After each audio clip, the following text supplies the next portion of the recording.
السلام عليكم ورحمة الله وبركاته. حامدا ومصليا أما بعد، أعوذ بالله من الشيطان الرجيم. بسم الله الرحمن الرحيم.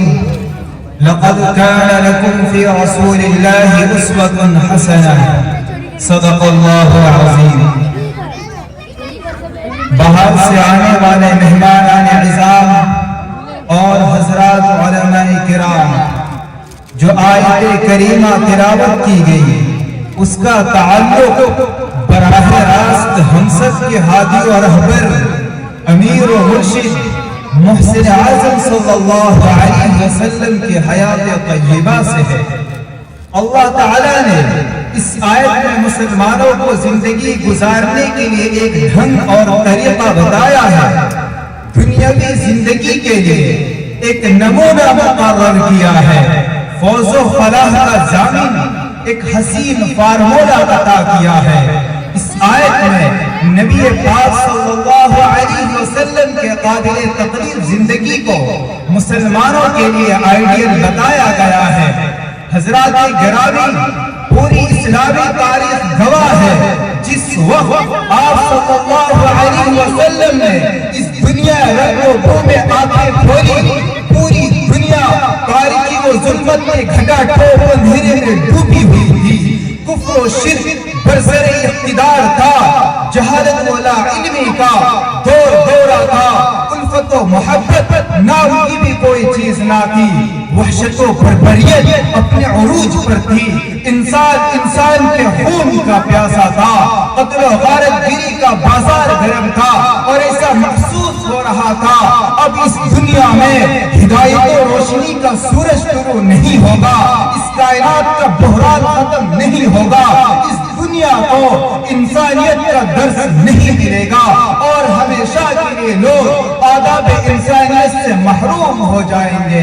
ایسے نازک اور پرآشوب دور میں ایک ایسی ہستی کا ظہور ہوا جسے نور و ہدایت کی امریکہ بھی حاصل تھی، ایک ایسی ہستی نے جنم لیا جو علم ادب کا حسین سنگم تھی، ایک ایسی شخصیت معرف وجود میں آئی جو الفت و محبت پیاروں کا سرچشمہ تھی، وہ ذات جو لوگوں کے لیے یقین و محبت کا درجہ رکھتی تھی، جس کے اندر انسانیت شناسی اور مرد نوازی کا وصف نمایاں تھا، اور جس کا بے قرار انسان و جنات سے تجاوز کر کے حیوان و نباتات، درختوں و جمادات سب کو عام تھا۔ چنانچہ آپ کے آتے ہی ظلمت و تاریکی کافر ہو گئی، کفر و شرک کا خاتمہ ہوا، جہالت و ناخواندگی نے رفتار اختیار کی، عشق و ہدایت کا نیا دریا رواں ہوا، لوگوں کو مرد نوازی کے بجائے مرد نوازی کا پیغام ملا، انسانوں کو حق تلفی کی جگہ ایثار و قربانی کی تعلیم دی گئی، اور دیکھتے ہی دیکھتے پورا عالم تہذیب و تمدن، فکر و نظر اور علم ادب کا گہوارہ بن گیا۔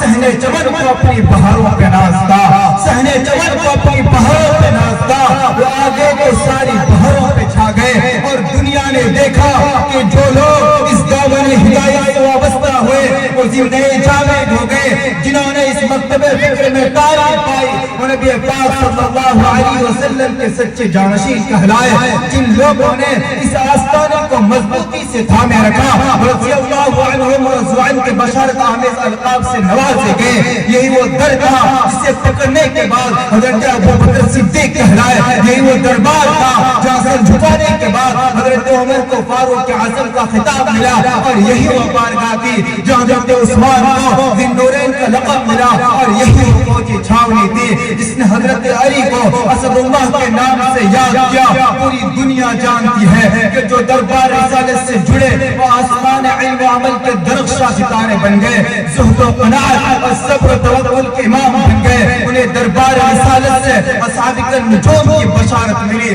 دنیا و آخرت دونوں میں کامیابی و سرخ روئی کی ضمانت دی گئی۔ اور ایسا کیوں نہیں ہوتا؟ اللہ نے تو آپ کو اسی کام کے لیے بھیجا تھا، انسانوں کی رشد و ہدایت آپ کا مشن تھا۔ ایک موقع پر آپ نے ارشاد فرمایا، بعثت لأتمم مکارم الاخلاق، میں اخلاق کے محاسن اس کی خوبیوں کی تکمیل کے لیے اس دنیا میں آیا ہوں۔ قرآن کریم نے بھی آپ کی ہمدردی و غمگساری، تواضع و انکساری کا نقشہ ان الفاظ میں کھینچا ہے. بولے حکومت فضن غلیظ قلب لا فض من حولی. اگر آپ بدخلق اور سخت دل ہوتے تو مؤمنین آپ کے دربار عالی سے کٹ جاتے، ان کا تعلق آپ سے ختم ہو جاتا. لیکن اللہ نے تو آپ کو خلوص وفا کا پیکر اور اطاعت و قربانی کا خوگر بنا کر بھیجا تھا. امت کی اصلاح میں آپ نے اپنی پوری توانائی صرف کرتے، انسانوں کو راہ راست پر لانے کے لیے ہر طرح کے مصائب کا سامنا کیا. لوگوں کی بھلائی کے لیے آپ نے دنیا کے ہر ظلم و ستم کو برداشت کیا، لیکن کبھی بھی اپنے مشن سے پیچھے نہیں ہٹے. اے مسلمانوں، اگر آج اسلام کو اپنانے کی وجہ سے ہمیں ستایا جائے، دین پر عمل کرنے کی جرم میں ہمیں اذیتیں دی جائے، تحفظ اسلام کی خاطر ہم مارے جائے، اعلاء کلمت اللہ کی راہ میں ہم گرفتار کیے جائے، تو اللہ پر بھروسہ کر کے ہمیں صبر کرنا چاہیے، ہمیں ہمت نہیں ہارنی چاہیے اور یہ سوچ کر برداشت کرنا چاہیے. اے اللہ، اسی دین کے خاطر حضرت خباب کو جنت میں گھسیٹا گیا تھا.